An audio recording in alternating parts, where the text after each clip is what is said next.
नमस्कार, बहुत स्वागत है आप सभी का। मैं हूं आपके साथ वक्ता दुबे। मुद्दा देख रहे हैं आप। लोकसभा चुनावों के परिणामों के बाद पहली बार संघ प्रमुख मोहन भागवत ने इशारों ही इशारों में प्रधानमंत्री मोदी और बीजेपी को नसीहत दी है। आरएसएस प्रमुख ने सोमवार को यह कहा कि एक सच्चे सेवक में अहंकार नहीं होता और वो दूसरों को नुकसान पहुंचाए बिना काम करता है। हाल ही में हुए चुनाव के दौरान प्रचार प्रसार का जिक्र करते हुए उन्होंने ये कहा कि इस दौरान मर्यादा का ख्याल नहीं रखा गया। आरएसएस कार्यकर्ताओं के लिए जारी एक ट्रेनिंग कैंप के समापन के बाद एक सभा को संबोधित करते हुए भागवत ने आम सहमति की जरूरत पर भी जोर डाला। मोहन भागवत ने मणिपुर मुद्दे पर चिंता भी जताई और पूछा कि जमीनी स्तर पर इस समस्या पर कौन ध्यान देगा। उन्होंने ये भी कहा कि समस्या से प्राथमिकता के आधार पर निपटना होगा। मोहन भागवत ने सरकार के गठन के बाद ऐसी टिप्पणी क्यों की? क्या आरएसएस प्रमुख के इस बयान को सही तरह से काम करने के लिए एक चेतावनी के तौर पर लिया जाए? संघ प्रमुख की सार्वजनिक टिप्पणी का आखिर मतलब क्या है, इसे समझना बेहद जरूरी है। इसी पर बातचीत करेंगे, खास मेहमान हमारे साथ जुड़ेंगे, लेकिन उससे पहले एक रिपोर्ट पेश है।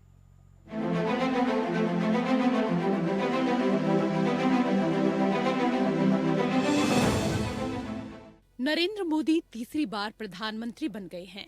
पीएम मोदी ने इतिहास रचते हुए देश के पहले प्रधानमंत्री जवाहरलाल नेहरू की बराबरी कर ली। हालांकि भारतीय जनता पार्टी अपने दम पर बहुमत का आंकड़ा जुटाने से चूक गई, लेकिन सहयोगियों के सहारे सरकार बनाने में कामयाब रही।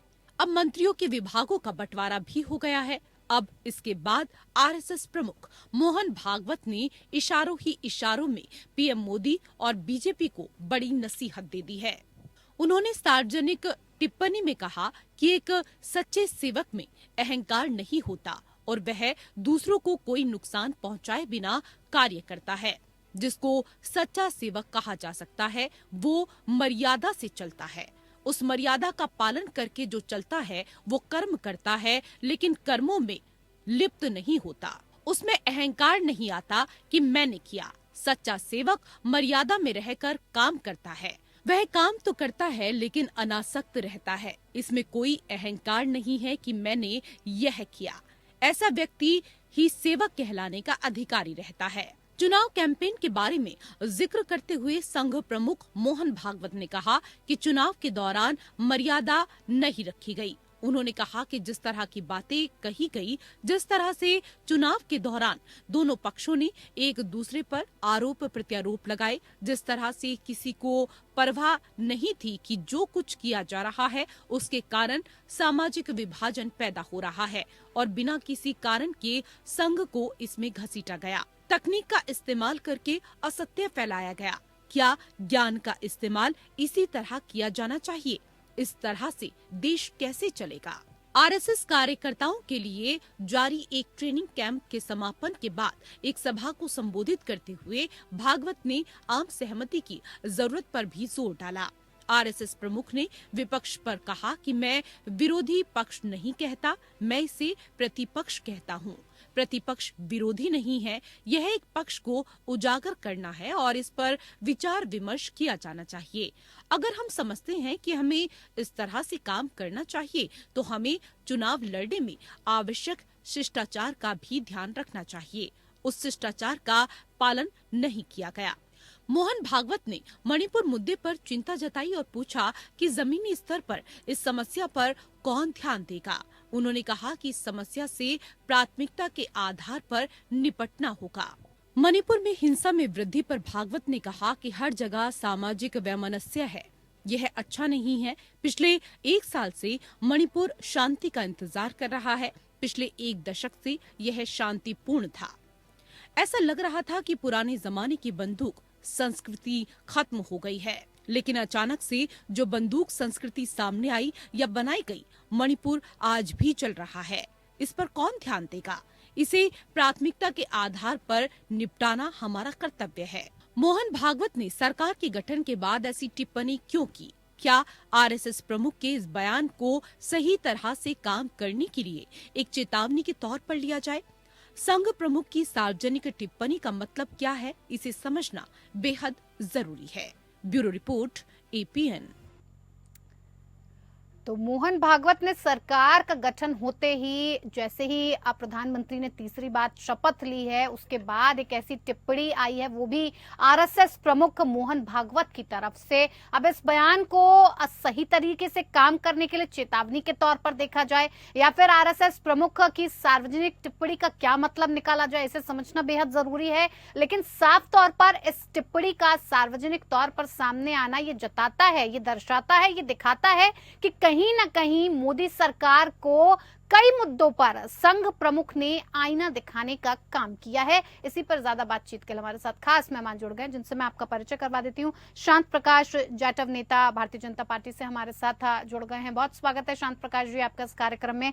और मलिक जावेद अंसारी, प्रवक्ता कांग्रेस से हमारे साथ जुड़ गए हैं, आपका भी बहुत बहुत स्वागत है। शुरुआत शांत प्रकाश जाटव जी आप ही से करेंगे। देखिए, सरकार का गठन हो गया, जो मुख्य लोग थे उन्हें आपने अपने कैबिनेट में शामिल भी कर लिया, लेकिन ऐसे में प्रमुख की तरफ से जिस तरह का बयान सामने आता है, जिस तरह की टिप्पणी की जाती है, क्या लग रहा है इसके क्या मायने निकाले जा रहे हैं?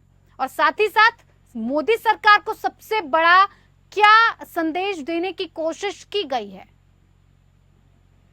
देखिए, राष्ट्रीय स्वयंसेवक संघ एक सामाजिक संगठन है और इसमें तमाम तरीके से जिस तरीके से कल एक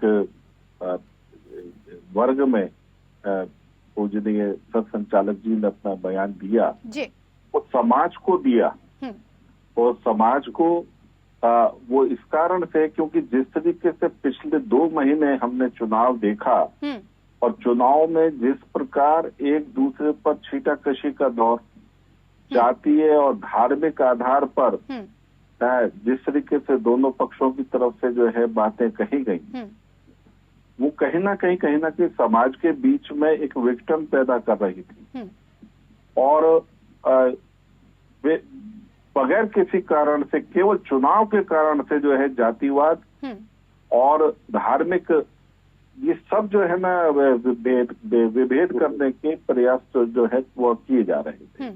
कौन कर रहा था, कौन नहीं कर रहा था, सबको पता है। मैं ये नहीं कहूंगा कि अमुक ने किया और अमुक ने नहीं किया, मगर हुआ, ये सच है। और इसी बात से आहत होकर के मैं समझता हूँ देश में बहुत बुद्धिजीवी वर्ग और जो सभ्य समाज है वो भी इस सारे चुनाव के इतने लंबे दौर को और उसमें जिस प्रकार की जो चर्चाएं और बातें चल रही थी उससे जाहिर सी बात है कि वो थोड़ा सा परेशान तो था। और उस चीज का ही उल्लेख जो है सरसंचालक मोहन भागवत जी ने कल करा है और ये वाकई उस बात को उन्होंने कहा है, क्योंकि हम इस प्रकार से धार्मिक और जातीय आधार पर कहीं भी जिस कॉलोनी में रहते हैं, जिस शहर में रहते हैं, कहीं भी आपस में एक दूसरे के साथ वैमनस्यता नहीं रखते, मगर चुनाव में इस प्रकार की वैमनस्यता जो है वो गंभीर बात है और इस पर हमें सबको मिलकर के काम करने की आवश्यकता है। नहीं, उन्होंने साफ तौर पर ये कहा, साफ तौर पर आपने देखा कि सरसंघ चालक ने ये साफ तौर पर उठाया कि जिन मुद्दों पर आपको ध्यान देने की जरूरत थी आपने उन पर ध्यान नहीं दिया। अहंकार तो होना ही नहीं चाहिए। जो सेवक है, जो देश के लिए काम कर रहा है, जो देश को चला रहा है, उसके अंदर अहंकार तो होना नहीं चाहिए। तो आखिर किस तरफ उन्होंने ये इशारा किया है? ये मैसेज तो देश के लिए नहीं होगा, ये तो साफ तौर पर मोदी जी के लिए और भारतीय जनता पार्टी के लिए ही है कि किस तरह से आप काम कर रहे हैं। इतना वक्त हो जाने के बाद भी जो एक फंडामेंटल होता है वो कहीं ना कहीं भारतीय जनता पार्टी का क्लियर नहीं है। देखिए, अहंकार जो है वो किसी को भी हो सकता है। मैं ये नहीं कह रहा कि अमुक को हुआ और अमुक को नहीं हुआ। अहंकार जो है वो कहीं ना कहीं किसी भी रूप में अगर किसी को भी होता है तो उसका अंतिम जो परिणाम है वो बेहतर नहीं होता है। और इस चीज को उन्होंने रखा भी कि भाई अहंकार जो है किसी सूरत में किसी को भी नहीं होना चाहिए। हमें सौहार्द के साथ रहने की आवश्यकता है, आपस में सौहार्द का वातावरण रहे, उस चीज की चिंता करने की आवश्यकता है। और जिस तरीके से उन्होंने मणिपुर के संदर्भ में बात कही, बहुत स्पष्ट कहा कि हमें इस पर राजनीति नहीं बल्कि सबको मिलकर के इस पर एक चर्चा करनी चाहिए ताकि वहाँ का जो वातावरण है वो हम सब मिलकर के जो है उस पर चर्चा करें और वहां जाकर के उस विषय के ऊपर, ये नहीं कि केवल एक व्यक्ति नहीं, हम सबको जाना होगा और हम सबको एक सफल प्रयास करना होगा। इसमें सरकार या प्रतिपक्ष इसका विषय नहीं है, सबकी जिम्मेवारी बराबर अब बनती भारतीय है। जनता पार्टी को इस टिप्पणी के बाद, साफ तौर पर इस संदेश के बाद, सही से काम करने की चेतावनी के बाद, आपको लग रहा है भारतीय जनता पार्टी को, एनडीए सरकार को अब रिथिंक करने की जरूरत है? रिथिंक करना पड़ेगा कि अब आपको काम करना कैसे है? देखिए, समाज में अच्छे संदेश और अच्छे व्यक्तित्व के द्वारा जो संदेश दिए जाते हैं वो स्वाभाविक बात है कि हमें आईना दिखाते हैं और हम सब लोग जो है इस प्रकार की बातों का अनुसरण करें। जो इस प्रकार से जो अच्छी बातें समाज में अच्छे लोगों द्वारा कही जाती हैं और महापुरुषों द्वारा कही जाती हैं, तभी तो हम उसकी चर्चा करते हैं। तो मैं समझता हूँ कि हम सबको मिलकर के उस पर चर्चा करके और उन सभी बातों को जो पिछले कुछ 2 महीने में हम लोगों ने देखी, उनसे भी निजात पाना चाहिए और आगे इस देश में वही सौहार्द, वही भाईचारा बना रहे जिस प्रकार से चुनाव से पहले था। इस प्रकार के सफल प्रयास करने की, एक दूसरे के साथ मिलजुल करके काम करने की इस पर आवश्यकता। मलिक जावेद अंसारी जी, जी कैसे देख रहे हैं इस टिप्पणी को आप? आपको तो मौका मिल गया एक बार फिर से सत्ता पक्ष पर उंगली उठाने का, एक बार फिर से दबाने का, एक बार कई तरीके के ताने देने का, नहीं मिला क्या? हम तानों में विश्वास नहीं रखते हैं वक्ता जी। हम जो बात भागवत जी ने उठाई है वो तो हम 1 साल से कह रहे हैं। सारे हमारे नेता राहुल जी ने यात्रा भी वहां से शुरू करी, वहां पर गए भी, लेकिन तो भागवत जी प्रवचन बहुत अच्छा देते हैं और दे रहे हैं, लेकिन उनको इस्तीफा मांगना चाहिए था मुख्यमंत्री का। डबल इंजन की सरकार थी और आज मोहब्बत की, सद्भाव की बात कौन कर रहा है? भाजपा और आरएसएस ने तो ये पूरे देश में उन्माद फैलाया है। भाई से भाई को लड़ाने का काम किसने किया है? डबल इंजन की सरकार थी, भाजपा की सरकार थी। अगर हम बात कह रहे हैं कि वहां पे कार्रवाई होनी चाहिए, नहीं हुई। दूसरा, मैं ये कहना चाहूंगा कि मोदी जी अमित शाह से पूरा देश ही परेशान नहीं है, भाजपा के अंदर भी, आरएसएस के अंदर भी बहुत लोग पीड़ित हैं। और ये अहंकार की बात कही भागवत जी ने। जेपी नड्डा ने कह दिया था कि हमें संघ की कोई आवश्यकता नहीं है, यही तो अहंकार है। और दूसरा, कुछ बीजेपी आईटी सेल के लोग हैं, वो कोई भी अगर मोदी जी से सवाल करता है, सरकार से सवाल करता है, चाहे वो जेन्युइन सवाल हो, उसको ये पाकिस्तान भेज देते थे। अब मैं इनसे पूछना चाहूंगा, क्या भागवत जी को भी पाकिस्तान भेजोगे या नहीं भेजोगे? दूसरी बात मैं बता दूं, भागवत जी को ये तो दिख रहा है कि वहां पे 1 साल से ये चीज चल रही है। भागवत जी को ये नहीं दिख रहा महंगाई कितनी है देश में, बेरोजगारी कितनी है और देश की आर्थिक स्थिति क्या है। बहुत अच्छे प्रवचन दिए, लेकिन उनको ये कहना चाहिए था डायरेक्ट, मोदी जी मुख्यमंत्री को हटाइए और वहां पे एक्शन लीजिए। यहाँ पे प्रवचन तो कई मुद्दों पर आईना दिखाने का काम तो किया है ना। अगर आपके घर का कोई मुखिया है बड़ा, तो कहाँ कोई दिक्कत परेशानी आ रही है, उसे उठाने का काम करता है। उन्होंने काम किया उठाने का। अब ये मोदी सरकार है, भारतीय जनता पार्टी के ऊपर है कि उस आईने को, दिखाए गए आईने को कितना काम में लाता है और किस तरीके से अपने काम करने के तरीके को बदलता है। शांत प्रकाश जाटव जी, जवाब दे दीजिए। अगर ये 6 महीने पहले उठाते तो आज ये हालात ना होते, पहले हो जाते। लेकिन वो चुनाव के बाद क्यों उठा रहे हैं? ये जब से आग लगी है 1 साल से, तब से बात उठानी चाहिए ना। गलत चीज जो होती है वो प्रमा फेसाई पता लग जाता है, ये गलत है, सही है। आपके पास सर हमेशा से सवाल रहता है कि अभी क्यों उठाया, 6 महीने पहले क्यों नहीं उठाया, अभी क्यों उठा दिया। हर चीज में दिक्कत है सर आपको। नहीं, दिक्कत नहीं है। वहाँ तो 1 साल से आग लग रही है, तो 1 साल से कहाँ सो रहे थे? चलिए ठीक है, शांत प्रकाश जी जवाब दीजिए। देखिए, मणिपुर का मुद्दा जब सामने आया है सरसंघ चालक की तरफ से, अब क्या उस पर ध्यान दिया जाएगा? अभी तक क्यों ध्यान नहीं दिया गया? देखिए, जिस प्रकार हमारे जो कांग्रेस के प्रवक्ता जावेद भाई कह रहे हैं कि इनके द्वारा प्रयास किया गया, आपने वो प्रयास किया पूरे इंडिया अलायंस के घटकों को ले जाकर के वहां पर किया था? क्या आपने मणिपुर सभी को ले जाकर के कोई शांति बैठक का, प्रधानमंत्री गए, प्रधानमंत्री गए एक बार भी, प्रकाश भाई प्रधानमंत्री एक बार भी गए। हमारे तो मंत्री, हमारे तो गृहमंत्री और हमारे एमओएस और हमारा पूरा स्टाफ वहाँ लगा हुआ था, मंत्रालय पूरा लगा हुआ था। जिस प्रकार की ये बातें कर रहे हैं उसमें ये समझे जो बोल रहे हैं, देखिए कि केवल आप राहुल गांधी जी सारा इंडिया अलायंस के लोगों को लेकर के जाते तो ये बात जो है हमारे ऊपर ये ठीकरा फोड़ा जा सकता था, मगर नहीं, विपक्ष आप लोगों को तो राजनीति करनी थी।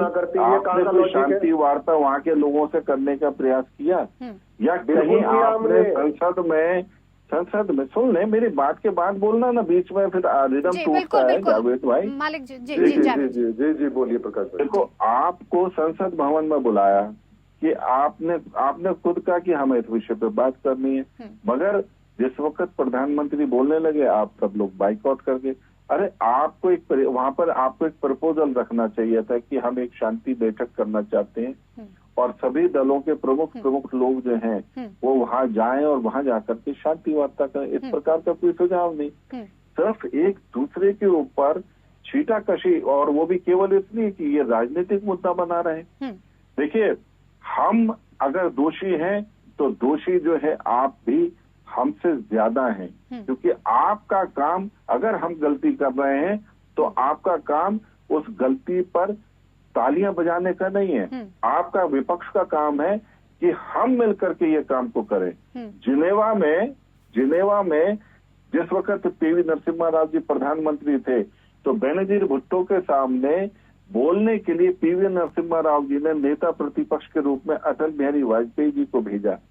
पूरी दुनिया देख रही थी कि अटल बिहारी वाजपेयी जिनेवा में कश्मीर मुद्दे पर बोलेंगे, ये तो वहां पर जाकर के जिस प्रकार से आज अरविंद केजरीवाल जी हैं या राहुल गांधी जी हैं दूसरे मुल्कों में जाकर के जिस तरीके से गलत सलत बोलते हैं, सबको ये भय था। मगर अटल जी ने वहां जाकर के जिस प्रकार से अपनी बात रखी कि हम एक देश हैं और ये समस्या जो वो हमारी है और हम इस समस्या से खुद निपटेंगे, इतना बेहतरीन तरीके से उन्होंने उस वक्त की सरकार की प्रशंसा की और अल्टीमेटली बेनजीर भुट्टो जो है उसने माथा पकड़ दिया। अगर ऐसा नेता प्रतिपक्ष है तो हो गया काम। हम नेता प्रतिपक्ष के रूप में अपने देश की या अपनी पार्टी की बेइज्जती नहीं बल्कि अच्छे सुझावों को लेकर के काम ये बात तो खास तौर पर मोहन भागवत जी ने भी उठाई। जावेद मलिक जी, ये बात तो मोहन भागवत जी ने भी साफ तौर पर कहा कि आम सहमति होना बहुत जरूरी है। चाहे मुद्दा कोई भी उठाया जाए, विपक्ष को प्रतिपक्ष कहना बहुत जरूरी है और एक दूसरे की राय लेना बहुत जरूरी है। तभी कहीं देश में हम आगे जहां बढ़ना चाहते हैं, जहां पहुंचना चाहते हैं, जहां हम अपने देश को खड़ा देखना चाहते हैं, वहीं हम पहुंच सकते हैं। क्या आप इस बात से सरोकार नहीं रखते हैं कि काम सहमति बननी चाहिए? प्रतिपक्ष के रूप में बैठकर, विपक्ष में बैठकर, अपोजिशन में बैठकर आप सारे मुद्दों को उठा सकते हैं और बहुत शालीनता के साथ सारी चीजों को रख सकते हैं, ना कि एक दूसरे पर आरोप प्रत्यारोप मढ़कर। बहुत अच्छा सवाल है और बहुत अच्छी बात है। मैं पूछना चाहूंगा, नोटबंदी विपक्ष से पूछ के की थी, गलत जीएसटी लेके आए विपक्ष से पूछ के की थी। हमने आपत्ति भी दर्ज की कि ये मत कानून लाइए, इस तरीके से लाइए, नहीं लाए। जो काम करते हैं मोदी जी, अग्निवीर योजना, पूरा विपक्ष कह रहा है, भाजपा के भीतर के अंदर लोग कह रहे हैं कि अग्निवीर योजना रद्द कीजिए। क्या मोदी जी कर रहे हैं? नहीं कर रहे हैं। सब कह रहा है पूरा विपक्ष के महंगाई और बेरोजगारी ने आज भारत की कमर तोड़ दी है। क्या मोदी जी मान रहे हैं? तो यही तो वो कह रहे हैं प्रमुख जो है आरएसएस के, कि अहंकार की वजह से हमारा देश पीछे जा रहा है। ये अहंकार किसका है? ये अहंकार है मोदी जी का, ये अहंकार है अमित शाह जी का। कोई भी आप देख लीजिए, पूरी छाती पीटते हैं भाजपा के लोग कि कश्मीर में हमने आतंकवाद खत्म कर दिया, वहां पत्थरबाजी नहीं होती। अभी शपथ ले रहे थे जिस दिन मोदी जी, उसी दिन 10 तीर्थ यात्रियों को जम्मू के रायसी जिले में गोली से भून दिया गया। कौन जिम्मेदार है इसका? लेकिन पूरी दुनिया में छाती पीटते, हमने ये कर दिया, हमने वो कर दिया। सुनने को ये तैयार नहीं। वास्तविक सच्चाई से इतनी दूर है कि कोसों दूर, ये देखना ही नहीं चाहते। अब इन्हें भाजपा के लोगों को आईना, ये अपने आईना सामने रखा हो तब भी ये नहीं मानते कि ये सही है या गलत है। ये केवल एक भ्रम में जी रहे हैं, झूठ में जी रहे हैं। और इनका अहंकार सबसे ज्यादा जो टूटा है वो अयोध्या सीट से टूटा है। अयोध्या क्यों आ रहे, जबकि राम मंदिर बना वहां पे? क्यों आ रहे? क्योंकि इन्होंने गरीब लोगों के घर तोड़े थे, गरीब लोगों की दुकानें तोड़ी थी, गरीब लोगों के रोजगार छीने थे, तो उनकी हाय लगी, उन्होंने वोट की ताकत दिखाई। तो ये अहंकार ही है जो इनको ले डूबा है और आगे भी ले डूबेगा अगर ये बात नहीं मानेंगे विपक्ष की, देश के लोगों की। और किसान क्या कह रहा है? कि हमारी सुनो, अग्निवीर के बच्चे क्या करें कि हमारी सुनो, लेकिन ये सुनने को तैयार नहीं। और अभी प्रकाश भाई बहुत अच्छा प्रवचन दे रहे थे कि वहां पे डेलीगेशन लेके जाना चाहिए था, वहां पे गए थे हम लोग, वहां पे डेलीगेशन भी गया है, राहुल जी ने यात्रा भी वहां से शुरू करी, मेतई समाज से भी मिले हैं, कुकी समाज से भी मिले हैं, और बार बार अपील की है विपक्ष ने कि प्रधानमंत्री जी वहां पे जाएं, इंटरफेयर करें और चीजों को सुलझाएं। मोदी जी 1 साल से गए नहीं। सच्चा सेवक कभी अहंकारी नहीं होता, शांत प्रकाश जाटव जी, और यही बात विपक्ष भी लगातार कह रहा है, अहंकार को छोड़ना होगा। लगता है कि भारतीय जनता पार्टी अहंकार में डूबी हुई है और जिसकी वजह से वो आगे की आने वाली चीजों को नहीं देख पा रही है। क्या इस अहंकार को खत्म करने की जरूरत है? क्या एक आम सहमति बनने की जरूरत है? क्या भारतीय जनता पार्टी को एक बार फिर से कई पहलुओं पर सोचने की जरूरत है? मोदी सरकार को सोचने की जरूरत है? या फिर अब ये मान लिया जाए कि आरएसएस और भारतीय जनता के पार्टी के बीच में कुछ अलग ही चल रहा है, कुछ अलग तरीके की तलखियां आ चुकी हैं और जिसकी वजह से कहीं इसे नकारने की कोशिश हो रही है? देखिए, अहंकार का जो विषय है वो कोई भी पक्ष हो उसको नहीं होना चाहिए किसी भी सूरत में। किसी को ये भी अहंकार नहीं होना चाहिए कि मेरे नाना, मेरी दादी, मेरे पिता प्रधानमंत्री थे, इस वजह से मैं जो है, तो इस प्रकार का भी अहंकार नहीं होने की जरूरत है। सबका साथ लेकर के चलने की आवश्यकता। मैं मुख्यमंत्री का बेटा, मैं पहले मुख्यमंत्री रहा, इस वजह से उसको अहंकार। तो क्या प्रधानमंत्री मोदी कर रहे हैं ऐसा? कर रहे हैं ऐसा? मैंने कहा ना कि अहंकार किसी को भी नहीं होना चाहिए। अहंकार का जो विषय है वो कहीं ना कहीं इस प्रकार के जो अभी बात भारतीय जनता पार्टी को लेकर हो रही है, क्योंकि टिप्पणी भारतीय जनता पार्टी को लेकर, सत्ता पक्ष को लेकर आई है। टिप्पणी भाजपा को नहीं चाहते, उन्होंने अहंकार की बात की, और अहंकार की जो बात है, अहंकार की जो बात है वो सब पर लागू होती है। मैं तो भाजपा की भी बात कर रहा हूँ, मैं मना कहाँ कर रहा हूँ।